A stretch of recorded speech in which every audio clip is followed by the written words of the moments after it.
What's going on, guys? Today we are doing another quarterback comparison video, and we are talking about the GOAT, Tom Brady, versus the quarterback of America's team, Dak Prescott. As always, like, comment, and subscribe on the video. Let me know who you guys take for the regular season and for the postseason. I'm going to give you guys my thoughts right now. So, postseason time, we're saving for last. Always start regular season. Regular season, you look at both of these rosters. First of all, I think both of these guys are going to have a really good season, and I want to be very clear about that. I think there is, in my mind, a clear leader for the regular season and for the postseason.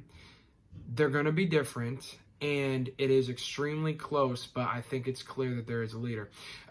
Let's talk about regular season right now. And looking at last year, Dak Prescott went 31 for 11, I believe, with this touchdown interception ratio, whereas Tom Brady went 24-8. Tom was pretty conservative. He didn't have very many weapons offensively, not a lot of explosive guys, whereas Dak had one of the most talented rosters in football. Well, this year, Dak has an even more talented offense. Adding CeeDee Lamb is going to be tremendous for that offense. And then you look at Tom Brady, he's in a whole new situation with Tampa Bay, which is going to give him an opportunity to throw to guys like Mike Evans, Chris Godwin, Cameron Brate, O.J. Howard, Rob Gronkowski, Ronald Jones, and Keyshawn Vaughn, the running back from the draft. This is going to be an extremely talented roster as well. So both guys are throwing to pretty similarly talented rosters offensively. I'd give the edge, however, to Tampa Bay just slightly. But I think Dak Prescott wins the regular season between these two. I think it's very close, but I think Dak Prescott has a better regular season, and here's why. First of all, Tampa Bay, they're not going to try and, they know Tom Brady's 43. They're not going to put the load on him offensively throughout the entire regular season. They also know that this is a new quarterback to the system that's been stuck in one system for his entire career, and now he has to transition at this point in his career to an entire new terminology, set of sayings, all this stuff, and he has to do it in an offseason where he can't come within 6 feet of each other because of coronavirus. Whereas Dak, they intentionally, and remember, this is only if Dak Prescott does not hold out, because if he holds out, Tom Brady's taking it. But if he plays the entire year, I have to give the advantage to Dak.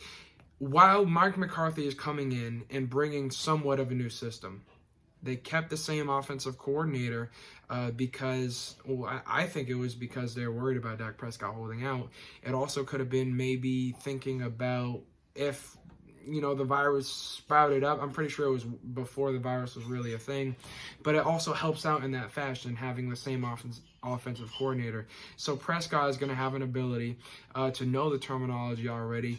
And if either of these teams is going to fall behind in games, Tampa Bay or Dallas, it's going to be Dallas. Tampa Bay, I don't see them falling behind in a lot of their football games, so they're not going to have to pass their way out of it.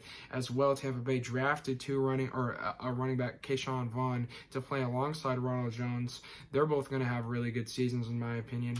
Whereas Dallas, the run game, the offensive line is taking steps back. They had to replace their center. And that's going to be huge for them. Center is a very, very important position in football, especially in an offseason like this. So I've talked about the struggle Seattle's going to have moving on from Justin Britt now.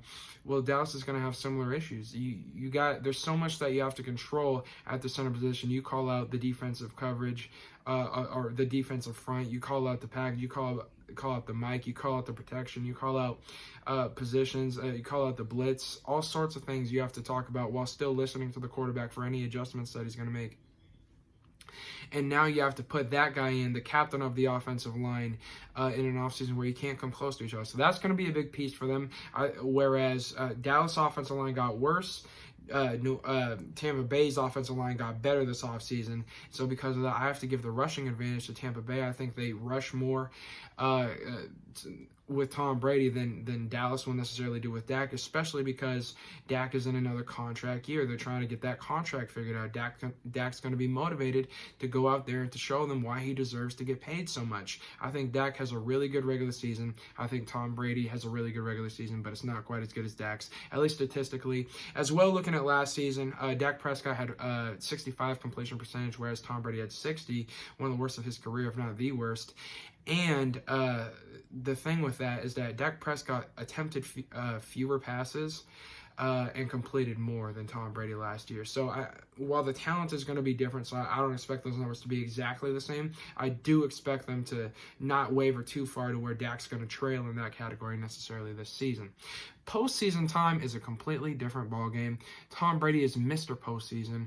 I don't think this one's very close. I think Dak Prescott struggles in the postseason at times. The one time he didn't was against us on that one rush play that just ended our year. But, you know, that game was about Brian Schottenheimer not being aggressive enough, the offensive play calling.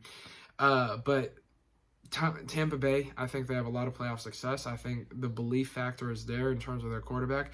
I think Dallas, the quarterback isn't going to be the reason that they get to the playoffs.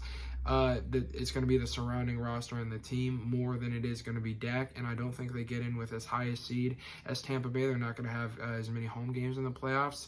I think Tampa Bay definitely has the edge in the postseason. I think Tom Brady is Mr. Postseason. I don't think there's much of an argument. Tom Brady is the better postseason. So once again, I have Dak Prescott winning the regular season just barely, because of circumstances surrounding the franchises and situational football. The fact that Tom Brady's 43 and this is this or next year. If Tom Brady wins the Super Bowl this year, I could see him retiring. Just get out of there, you know.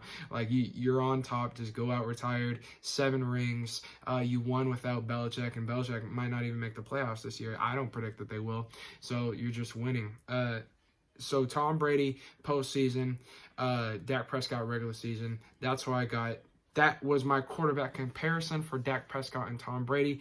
Next year, let me know who you guys have regular season and postseason in the comment section below. Subscribe to my channel. As always, go Hawks.